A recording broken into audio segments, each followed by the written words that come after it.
Hello and welcome to MD311 Medical PIC. In this session, we'll be discussing principles of infectious diseases.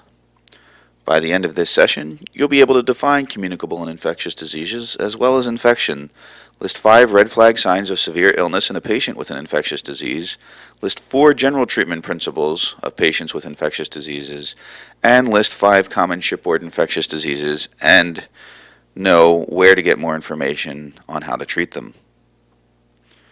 So a communicable or an infectious disease is a disease caused by an infectious agent. And generally we think of infectious agents as bacteria, viruses, fungi, or parasites. There are other odd ones, but these cover the majority of the cases of infectious diseases that you'll see. An infection is invasion by the host, of the host by an infectious agent, and there's an illness that results, usually. Not always. There are some people who are infected who aren't ill, but for the most part, you become ill because the infectious agent is releasing toxins and damaging your body, and your immune system responds to the invasion, and actually a lot of the symptoms that you get come from that immune response. Endemic diseases are diseases that are always present, so in parts of sub-Saharan Africa, malaria is endemic. It's always there. An epidemic disease is a disease that spreads and affects many people simultaneously or near simultaneously in a given area, and that could include a ship. So an outbreak of lice could become epidemic. In a pandemic, the disease spreads everywhere. That's globally, and when we talk about some of the flus, we worry about them being pandemic. A carrier is a host who has the infectious agent, so in a sense they're infected and they can spread it, but they're not ill. And a contact is someone who's come into contact with that person or any infected person, and they may or may not have gotten the infection. So they might not have an infection, but they've at least been exposed to the infectious agent. And an incubation period is the time it takes from your exposure when you first get the infection until you show symptoms. An isolation period is a time in which a patient would be contagious and needs to be isolated from others to prevent disease spread. And a quarantine period is when you've got an exposed person who doesn't have symptoms, but it's in the incubation period, so they could in fact have an infection and might become communicable. And so they need to be quarantined from others. Ships can also be put into quarantine for the incubation period of a disease if port authorities have any concern that there may be people on board exposed to a disease who haven't yet developed symptoms. And this can also be called a segregation period. So what are these infectious agents? Well, bacteria are very common. These are unicellular organisms, so single cell, they're considered to be alive. They've got a nucleus, they've got DNA, they've got all the things that we consider to be part of a living cell. They reproduce by splitting, so they divide into 2, and that's how they make new bacteria. And so their DNA can be modified and evolve on its own, but bacteria, sometimes not even of the same species, can come together and share genetic material. And this can accelerate evolution, and it becomes a real problem for the issue of drug resistance, antibiotic resistance, where one species that is commonly resistant shares those genes for resistant with another species that isn't resistant to that antibiotic, and now that other species becomes resistant to the new antibiotic. Bacteria live everywhere. The world is covered with a thin film of feces, and most of that is bacteria, and most of them are non-pathologic.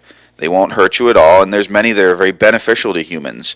So we have bacteria in our gut that aid in digestion, and without them, we wouldn't be able to digest a lot of the things that we can. It's really the location of the bacteria that matters. So the bacteria that live in your mouth, if they migrate into your gums, they become a dental infection. If they get into your lung, they become a pneumonia. And the Bowel flora, the bacteria in your gut that are so helpful in digestion, if they get into your bladder, you get a urinary tract infection. Typically with bacteria, your infection starts as local symptoms because they come to one part of the body and they invade that part of the body. And then they can spread through the bloodstream and cause disseminated symptoms either from the damage that the toxins do to those target organisms or because of your body's immune response, the systemic inflammatory response syndrome. So your body responds to the invasion and this becomes problematic. And they're treated with an antibacterial, but in medicine, the word antibiotic, anti-life, is equivalent to antibacterial. So when somebody talks about an antibiotic, they're talking about a drug specifically for treating bacterial infections. And this is important because if someone has a viral infection, giving them an antibiotic won't treat the infection, and in fact just promotes antibiotic resistance, something beyond the scope of what we're discussing here, but very important for all of us. So viruses are maybe alive, maybe not. There's some debate about that. If they are, they're a single-celled organism. They don't really have all the pieces of a cell. They can't make their own energy. They don't have a real cell wall, just sort of a capsule around them. And they do have genetic material, either DNA or RNA, but they can't reproduce on their own. So they just sort of float around and they bump into stuff and cause disease. So when they bump into a host cell, they basically have a spring-loaded mechanism for firing their genetic material into that host cell. And they hijack the cell. And there's 4 outcomes from that. There's the immediate infection, which results in cell death. So the cell is taken over, it makes lots of new viruses, it then ruptures and releases all these new viruses. And so when you have a cold, that's what's going on in your nose. The genetic material can do something called transformation, which is that viral genetic material happens to get into the wrong place in the host cell's DNA and it turns the cell into a cancer cell. And that's really problematic.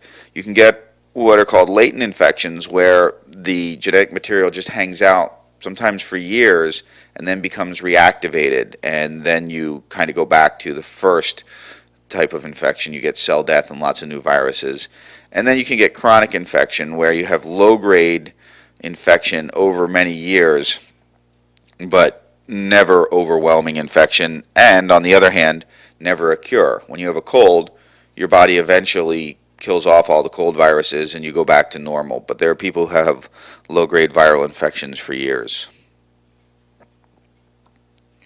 They live everywhere. Children are petri dishes for this.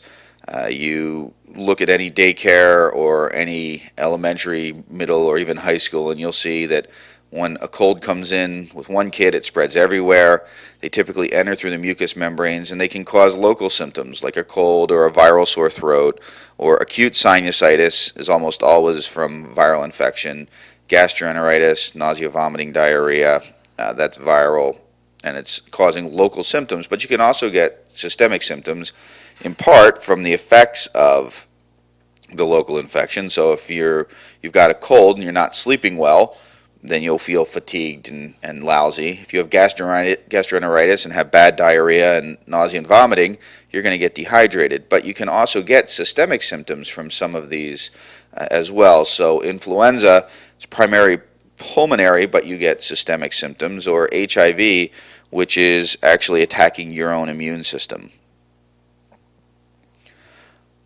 Viruses are really, really simple. And the problem is they use all the same building blocks that we do.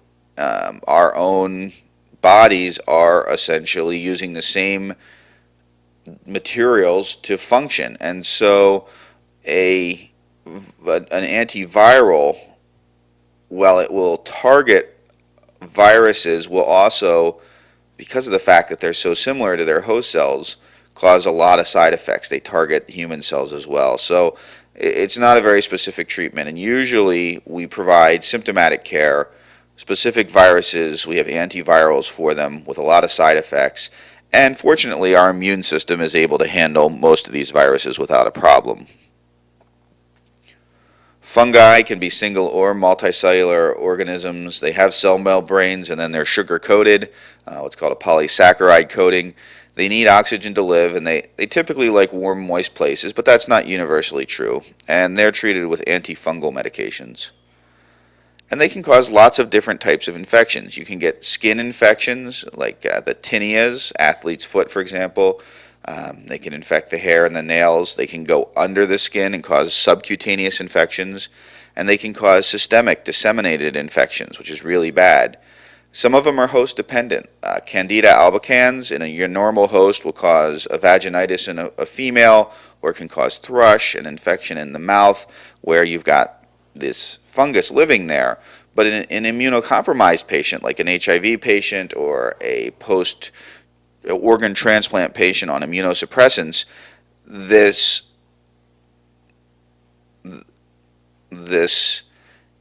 thrush in the mouth can go down into the esophagus and cause an esophagitis, or it can disseminate through the whole body and you can have candida in your blood. And that would never happen in a normal host. There's also some weird fungal infections like Cryptococcus, which you inhale in through your lungs, but it doesn't give you a pneumonia. Instead, it gives you what's called a meningoencephalitis, so it's an infection of the brain. And Aspergillus, which is really weird, actually can cause an allergic reaction type response. So not really an infection type response specifically, but more of acute anaphylaxis. And there's a theory that because the U.S. peanut supply is so contaminated with Aspergillus, that may be a big part of what peanut allergy actually is this Aspergillus response. But Aspergillus can also release these toxins, mycotoxins or fungal toxins, which cause liver damage and cancer. So that's problematic too. Now, we are surrounded by a world of things that are trying to kill us. And your immune system is absolutely astounding in being able to keep you alive. And it's escalating warfare. So every time we get a better immune response, the enemy, the infectious agents, get better at attacking us. So these are some important terms. An antigen is any substance that causes your immune system to respond. And typically it's proteins on the cell wall of a bacteria, or a protein that's part of a virus, and your body sees it and says, okay, boom, let's fire off an immune response. An allergen is something that shouldn't cause an immune response but does, and so you get allergic symptoms. So for example, if you have hay fever, you inhale this allergen and you get a runny nose, which is a defense mechanism for washing stuff out of your nose, and you start making tears, and we'll talk about why tears are important, and you sneeze, which blows the allergen out of your body. Well, this allergen isn't going to hurt you, so you shouldn't respond that much. An antibody is a protein that your body makes that recognizes a specific antigen. And we'll talk more about this because they're very cool. And then you've got these things called white blood cells. They're your immune cells in your bloodstream, and they're what does a lot of the work, although not all the work, of your immune system. So you've got this stuff called innate immunity, and it's what you're born with. It's not specific for any particular invader, and you get it from your parents. It's passed on genetically. So you've got these surface barriers. So your skin is an incredible barrier to an invader. It really can't be penetrated unless it's broken, with very few exceptions, and protects you in ways we could never imagine. It's just such an important part of our immune system. You've got pulmonary cilia, which are these little cells with tails sticking out. The tails wag to push upwards, and so you're producing this sticky mucus in your pulmonary tract. You also make it in your gut, and the sticky mucus catches these invaders, and then these cilia basically wave, and they wave upwards and push these mucus balls of invaders up your trachea, out of your lungs, and it falls back through your larynx into your esophagus and down into your stomach, and you never even realize this.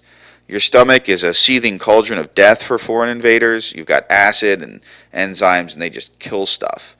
You've got these cool things called lysozymes, which are enzymes, proteins that destroy gram-positive bacteria, which are a lot of the ones that live on your skin, and your saliva and your tears and your snot and your sweat's full of lysozymes. So those are constantly killing bacteria on your body. And then you've got these non-specific effector cells that help the body kill and dispose of all these foreign invaders, and they're recruited by other cells in your body. So you've got these things called T lymphocytes, and this is what's called your cell-based immunity. You've got a type called inflammatory T cells. They respond to inflammation, and they recruit these other types of cells called macrophages, which are big eaters, macrophage, and those eat all your foreign invaders. You've got these cytotoxic T cells, which make chemical weapons. These little toxic granules are basically toxic bombs that kill virus-infected cells and cancer cells, just wipe them right out. And then helper T cells, which help your B cells, which we'll talk about next, make antibodies, which are the sort of a huge part of your immune response. Your B cells are amazing. You develop millions of them. They're everywhere, and they're designed to recognize specific antigens you've never seen before. So they're just floating around looking for invaders that your body's never seen. And when they see it, they become activated. And one of two things happen. They become memory cells, and those don't react now, but they're able, if they see the same invader again, to react quickly. So they're basically primed. They're put on a hair trigger, and most of those go and live in your lymph nodes. They're very long-lived.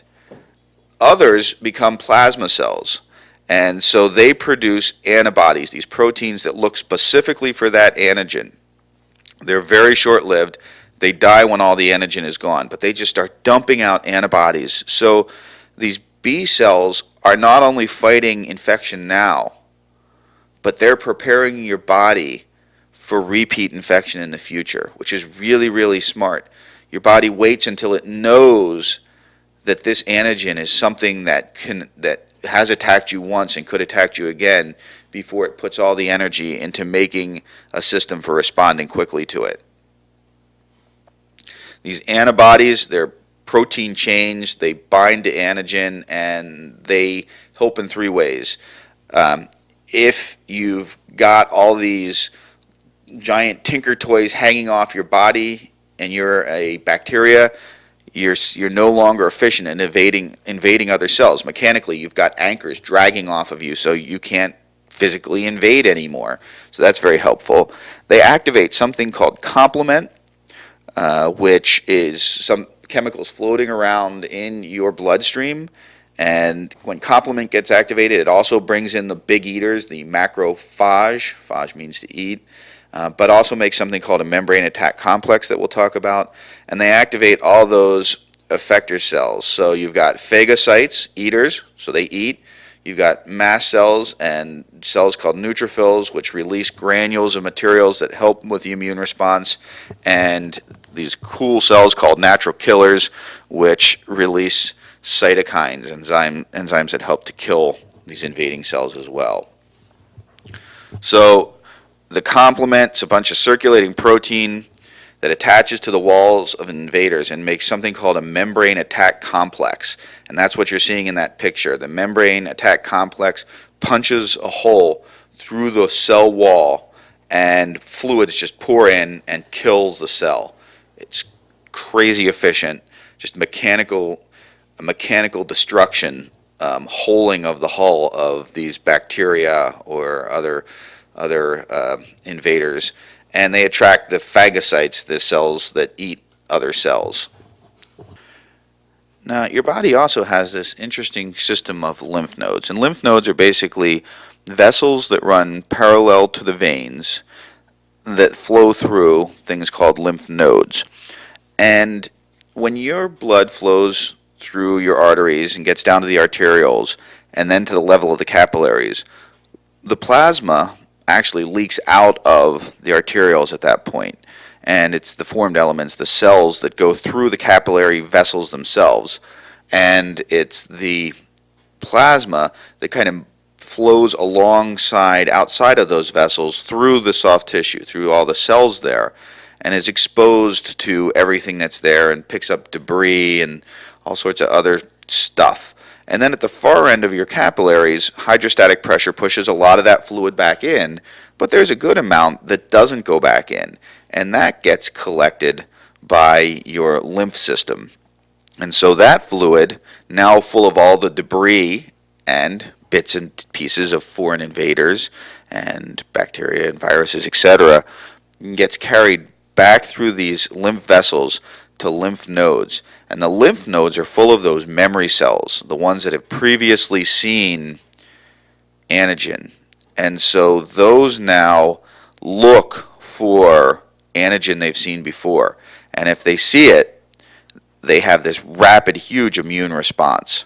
And so the white blood cells become activated and they release antibodies and they become inflamed and the whole system takes off and you get an immune response. So it's sort of like water flowing down a city street pouring into a sewer, and in your sewer system you have sensors to detect weapons of mass destruction. And if you trigger one, then you respond to it immediately. So what's an infection? Your infectious agent invades your host, and you may or may not have local symptoms, and you may or may not ever develop symptoms from this. You may simply become a carrier. But if you do, the infection spreads, and you get symptoms from the agent and from the toxins it's releasing, and you get symptoms from your immune response. So think about the last time you had a flu shot. You didn't get the flu, but you may have gotten muscle aches and pains and some of the symptoms that you get when you get the flu, and that's because your immune system is responding to the immunization. It's seeing what looks to be a new invader. Your B cells are reacting and they're producing some antibody, and you're getting an inflammatory response. So you get some of the symptoms you would get because your body's doing what it's supposed to be doing. It's responding to this foreign invader. Now the outcome of this is that your immune system hopefully will kill the agent. But the agent could kill you if it's too toxic. And unfortunately, we can get an excessive immune response with a systemic inflammatory response syndrome where we respond too much, and that over-response kills us. And that's what happens to a patient who's septic. They get an overwhelming infection, and then the body's response on top of that is too much, and the patient ends up dying. How do infections spread? Well, they can spread through direct contact. So touching people, hosts, carriers, a carrier touches somebody else and spreads the bacteria that way. They can spread through sex. They can spread through contaminated surfaces. They can spread in droplets in the air through coughing. They can spread from feces to mouth, typically by hand. Have you ever had a viral gastroenteritis? What happened was someone else had it, and they didn't wash their hands, and they touched a doorknob, and then you touched the doorknob and got their stool and viruses on your hands, and then you ate something or touched your mouth, and you ended up with the gastroenteritis. And then you can have live vectors, like insect bites or animal bites, that spread infectious agents. You can also have inanimate vectors, and these are pretty common. So food and water are very common vectors for infectious agents. Soil is full of all sorts of infectious agents, and that's where they live, and then you get contaminated soil into a wound and you can get infected. And then things called fomites, which are inanimate objects that are transferring these infectious agents. So bedding or clothing or books or stethoscopes. So if you've ever wondered whether or not your doctor cleans his stethoscope between each time he sees you, maybe you should ask, because he could be carrying whatever was on the last patient to you with a stethoscope. Infections can present lots of different ways. You can have a local infection like an abscess or cellulitis, a skin infection, urinary tract infection, or an upper respiratory tract infection, a pneumonia. You get local symptoms depending on where that infection is. So with an abscess, you might have pain. Cellulitis, you get the red rash, the large patch of redness. With a pneumonia, you get a cough. With a urinary tract infection, burning and discomfort when you pee. And you may have systemic symptoms with this because you get an immune response. So you may feel lousy. You may get some fevers as part of that immune response. You may get myalgias, muscle aches, or arthralgias, joint aches, or both. You may get headaches. Those are all typical, pretty non-specific responses to infection. In a disseminated infection, so spread through the bloodstream, you've got bacteria or other viral invaders through the bloodstream, influenza.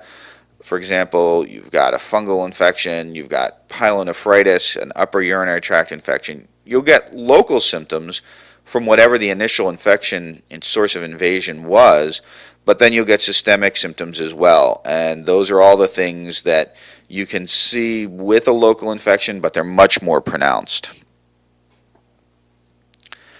So if you've got a patient who's got an infection, and you think they've got some infectious disease, you need to figure out, is this bad? Is this something that's going to cause them to die or rapidly spread through the crew and kill lots of people? What do I need to do? So if you have a fever, your heart rate goes up. But if you are treating the fever and the fever goes down and they still have a high heart rate, that's a bad sign. Low blood pressure in infection, that's a bad sign.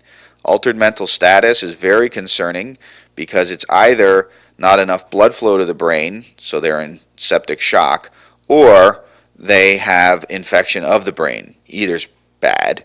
Moderate to severe headache makes you think about infection of the brain, meningitis, encephalitis, or meningoencephalitis.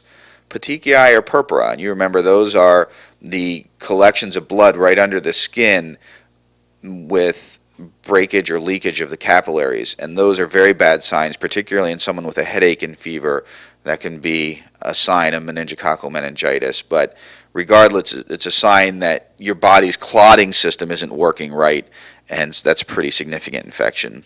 Severe abdominal pain with signs of infection. There's so many catastrophic things that can happen in the cavity of mystery related to infections. So that's always bad. And respiratory distress is always bad. So if you see any of these, your first thought needs to be, I've got to get this patient off the ship because something really bad is going on with this infectious disease.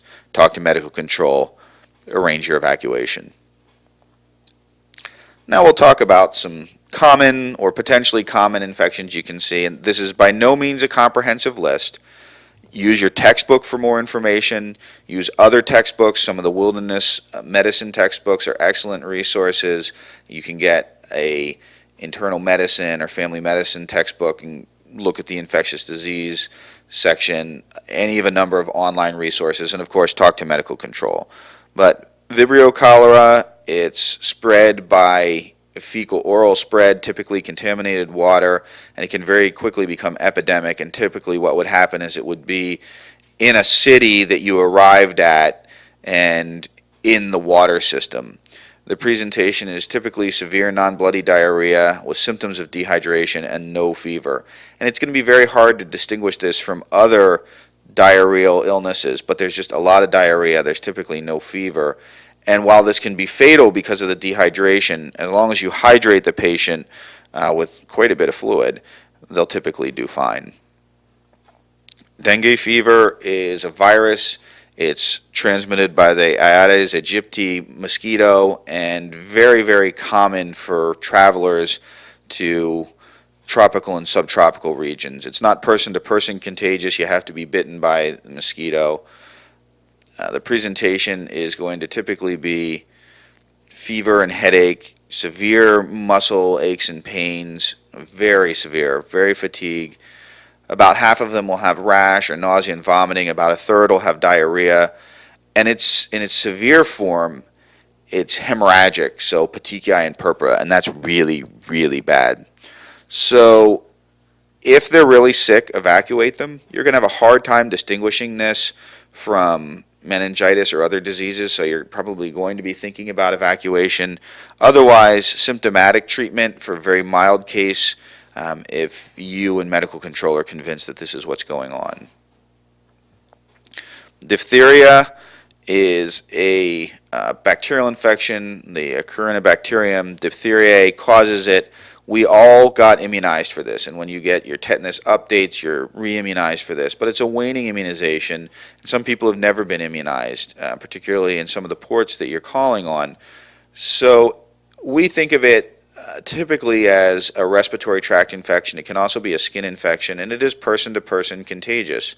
So you've got a person with this gradual onset of feeling lousy, low fevers. If they have the skin version, they have skin ulcers with gray membranes over them.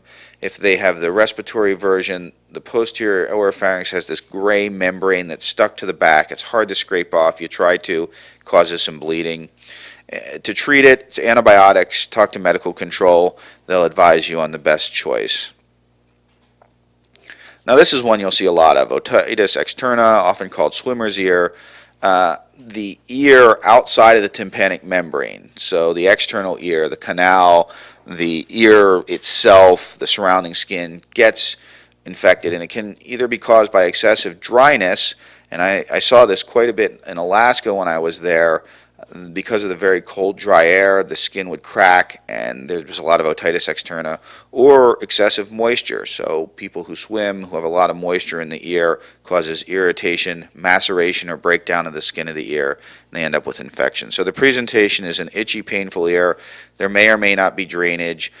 You look in the canal. The canal is swollen. It's full of debris. There may be some swelling of the ear, the external ear that you can see. That gets swollen red sometimes, and it may hurt when you pull on the ear. The treatment is 2% acetic acid, so that's 1 part wine vinegar to 3 parts of potable water. You put 4 to 6 drops in the affected ear 3 times a day for 7 to 10 days. If it's a really severe case, there's a lot of swelling, you take 1% tetracycline ointment, you drop 5 mLs of that, and you very gently inject that into the canal and leave it in for a week. And you don't want to swim or soak the ear until you're better for at least 2 weeks. In Otitis Media, it's an infection of the middle ear, so there's a space between the tympanic membrane and the inner ear. It's an air space. It's connected by the eustachian tube to the back of the throat, so it's an open space. And a lot of times people who think they have ear infections just have overpressurization, not infection there. So you get a viral upper respiratory tract infection, you've got a cold, runny nose, sneezing, cough, all the typical symptoms. The eustachian tube, it gets inflamed, and now you get overpressurization, and so an ear starts to hurt. But if you look at it, look at the ear itself, the tympanic membrane is normal. It looks the same as the other side, which has no symptoms, or the patient has cold symptoms and both ears hurt. Well, true bilateral otitis media is incredibly rare, and so more often than not, it's simply that both eustachian tubes are inflamed, and the person basically has barotitis media, or pressure inflammation of the middle ear. So the presentation is ear pain, possibly hearing loss if there's a lot of pus in that space. They may have a loss of balance because the inner ear helps to contribute to knowing where we are in space and to maintain our balance. So if you have infection right next to it, that can affect your balance. You look in the ear, you see a red bulging eardrum, and if the tympanic membrane perforates, then you may actually have pus draining out from the ear. The treatment for an otitis media is to talk to medical control about what oral antibiotics to use, and then you're going to have some kind of an ophthalmic anesthetic, tetracaine, proparacaine, something to numb the eyes. If you put a couple of drops of that in the ear every 4 to 6 hours, it numbs up the ear, and that alone takes care of most of the symptoms. And we've found through research that, in fact, even if someone has a bacterial otitis media, the body typically takes care of it without any help from antibiotics. You can give the antibiotics, but the body would normally take care of it on its own, and if you can control the symptoms, most people are fine. However, if you truly see one and you look and the tympanic membrane is red and bulging, the treatment would include oral antibiotics, so discuss that with medical control. Mononucleosis, or mono, is an Epstein-Barr virus infection, and in Africa, this is actually a very common cause of a type of cancer, a type of lymphoma, but this is not the way it presents in the rest of the world typically. It's highly contagious with close contact. It's considered the kissing disease, so one teenager gets it, his girlfriend gets it, and then some other people get it, and some other guys get it, and some other girls get it, and soon everybody has it. It can also be transmitted by coughing in people's face up close. It's a childhood disease in poor countries where there's overcrowding. It's an adolescent disease in wealthy countries, but typically everybody has had this and is immune by age 40. It can infect the liver, and you can get an enlarged spleen from it as well, and that becomes problematic because the spleen can actually spontaneously rupture. It becomes so large, or it can rupture with very mild trauma. And the spleen, of course, is a spot where it's an organ that's full of a lot of blood, and if it ruptures, people can very rapidly bleed to death. So the presentation is fever, swollen lymph nodes in the neck, but also in the armpits and groin, which is not something you would typically see with other causes of sore throat. And so that kind of distinguishes it. If they've got a sore throat and you feel in their armpit, or you feel in the inguinal region and you feel swollen lymph nodes, that's a pretty good sign of mono. The patient's often severely fatigued. When I had this, I didn't want to get up off the couch for a week. I felt so lousy, and for 2 months after, I felt pretty bad and actually had a relapse at one point, and you just feel terrible. And the sore throat, you'll typically see a lot of white, pussy-looking material on the throat called exudate. You can see some redness, but typically it's more the exudate than the redness. And the treatment is symptomatic. It's viral, so there's no specific medicine for it. Just make them feel better. Don't give them aspirin. And caution them against any abdominal trauma because the spleen could be enlarged. Influenza is a viral infection. It's a primary pulmonary infection with systemic symptoms. Stomach flu, gastroenteritis, is not influenza. It's a different virus. And flu tends to be epidemic. The virus can change significantly over time, and you end up with a pandemic. So year to year, people will have some recurrent immunity, but you typically don't do terribly year to year. But then you get a pandemic, and no one really has the immunity, and so you end up with everybody getting sick, and this is when the virus changes to a new one that no one's seen in a long time. And there is annual vaccination, so make sure that you get vaccinated to prevent recurrence or to keep you from getting infected any given year. The presentation is really that of a bad cold with a fever. So you get a cough, shaking, chills, muscle and joint aches and pains, headache, and feel very lousy. And if somebody presents that way and you're in flu season, it's the flu. Pneumonia can present the same way, so that needs to be a consideration. And a patient with flu can progress to a bacterial pneumonia. About 10,000 or so people die every year in the U.S. from flu, so you need to be aware of it, that it can get pretty bad. So if someone's got flu, try to isolate them, mask if they're outside of a single berth, otherwise keep them in a single berth room, symptomatic care for them. There are antivirals that can be given. Those shorten the duration of the illness by about 12 hours up to 24 hours. So for a 7 to 10 day illness, they don't do very much, and they have a lot of side effects, including potentially seizures, which you really wouldn't want any of your crew members having seizures. So if they are otherwise healthy, there are no recommendations for antivirals, and if they're very ill, consider evacuation. Malaria is something you may see. It's a protozoan infection. There's 4 common plasmodia that do this, but 2 of them account for the vast majority, Plasmodium falciparum and Plasmodium vivax, and they are prominent in different areas. They're all transmitted by the female Anopheles mosquito. The distribution tends to be rural, so urban ports are lower risk, but not zero risk. So your big prevention effort is to counsel your crew members to stay indoors from dusk to dawn, which is when the mosquitoes are out biting. If they're outside, they need a long sleeve shirt, they need insect repellent. If they're not sleeping inside, they need to sleep under insecticide treated bed nets. If they are sleeping inside, they need to have the windows closed, air conditioning on. And given you can, depending on how long they are going to be somewhere, you can consider prophylaxis. So there are some medications they can take to prevent them from getting this. The presentation is for falciparum 12 to 14 days after exposure, for Vivax several months after exposure, and sort of the classic presentation is paroxysmal fever with shaking chills, and then headache, muscle aches, vomiting, diarrhea, and then the fever breaks and they defervesce and they have a drenching sweat, and then they're asymptomatic between these crises, and that's release of the plasmodium into the blood recurrently because it goes into the red blood cells and then reproduces and ruptures them, and that's when they're having these symptoms, is during this release. And there can be some significant complications. You can get cerebral malaria or kidney failure from this. The treatment's bed rest.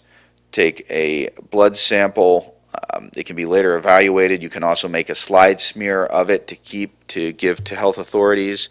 You're going to do a daily urinalysis to make sure that there's no blood in the urine, no signs of kidney failure, and talk to medical control. As soon as you suspect this, you treat it and consider evacuation for sick individuals. Meningitis is infection or inflammation of the meninges, the layers around the brain, the tissues that surround the brain. And there's lots of causes, bacteria, and the big one that worries us is meningococcus, but that's not the most common one now, particularly with immunization for meningococcus. It's a lot of bacteria that can do this, viruses and fungi, and it's very hard to differentiate what's causing this. So the presentation is a fever with a headache, potentially altered mental status. As the meninges, which go down around the spinal cord, cause a lot of inflammation, they put the muscles of the neck into spasm, and the neck becomes very stiff. And not just that it hurts to move the neck, but there's so much muscle spasm that they can't bring their chin to their chest. They can't look straight up at the ceiling. There's just tightness in the neck. And if they've got meningococcus, they'll get a petechial rash. If you have someone with headache, fever, and a petechial rash, you're almost certain it's meningococcus. Treatment is talk to medical control. They need antibiotics now, ceftriaxone, 2 grams IV. If you can't get the IV, give it IM, but preferably IV. If you can't get in touch with medical control and you think there's meningitis, give the antibiotics. If you think it's meningococcal, they'll probably recommend steroids, because meningococcus can also result in deafness, and prepare to evacuate these patients. They need to not be shipboard. Pharyngitis is a sore throat, inflammation or infection of the throat. There's lots of different causes. Sometimes it's chemical, oftentimes it's viral, and about 10 to 15% of the time it's group A strep, so bacterial. It's usually superficial, but you can get invasion into the soft tissues and get abscesses either on the sides of the neck, around the tonsils, or actually in the soft tissues in the back of the throat, a retropharyngeal abscess, and those are pretty bad. It can be tricky to sort out what's going on, and the presentation will typically be a sore throat with maybe difficulty swallowing, fever, swollen lymph nodes, generally feeling poorly. They may have a rash, they may have cold symptoms, they may have difficulty breathing, and that becomes concerning. So is it strep throat? Remember, only 15% of the time is this going to be strep throat, so you don't want to give everybody antibiotics, because that would be 85% of the time the wrong thing to do.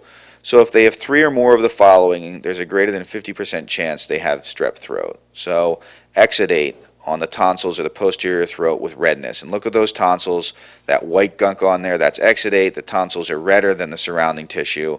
That's strep throat. A fever, and that's a measured fever. They can't just say to you, I feel like I had a fever. If they measured their temperature, or you measured their temperature, and it's greater than 103 degrees Fahrenheit or 38 degrees Celsius, that's a fever. Tender lymph nodes below the jaw, and no cough or cold symptoms. So any 3 of those, greater than 50% chance that that's strep throat, and so you're going to treat it with antibiotics. Now, danger signs: any difficulty swallowing saliva, not just foods, but if they can't handle their own saliva, that means there's a lot of swelling somewhere. That's bad. If they're drooling, it means they can't swallow their saliva. That's bad. If they have difficulty speaking, and I'm not talking about they're just hoarse, or even that they've lost their voice, but when they try to speak, they can't get the air through, or they're having a lot of trouble breathing.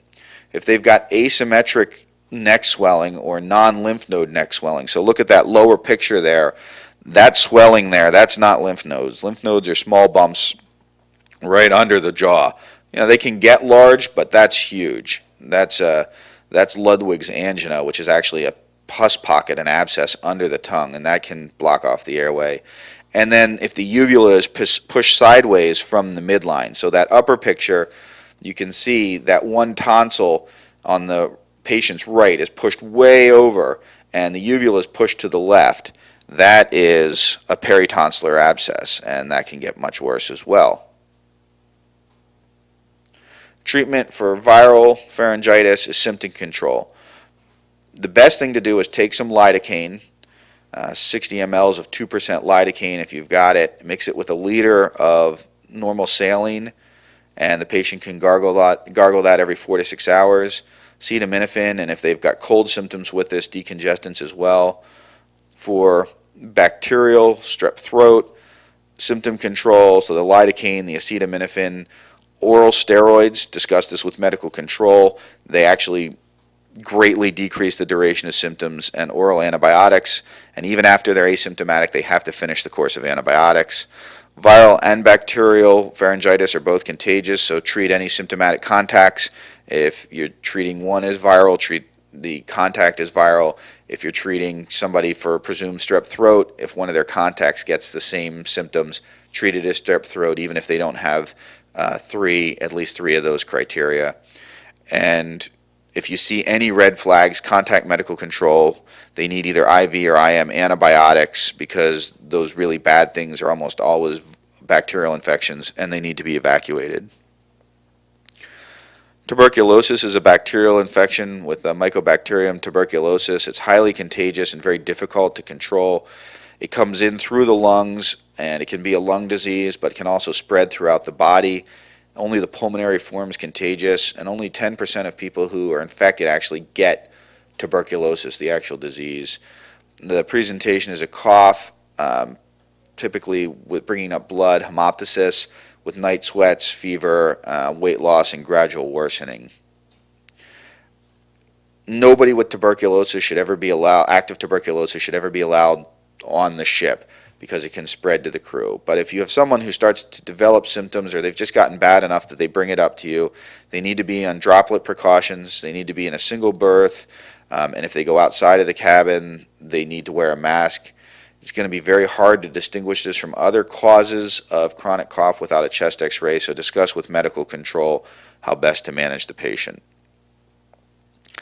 There are many, many other infectious diseases, so read the textbook, the International Medical Guide for Ships.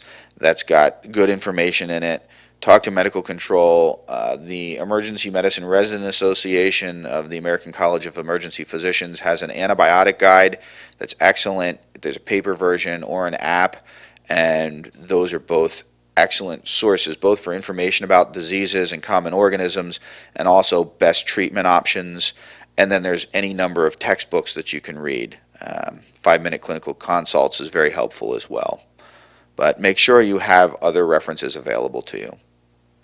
Please complete any knowledge reviews or assessments associated with this presentation, and if you have any questions, contact your instructor or professor. Thank you very much. You also have a system of lymphatics.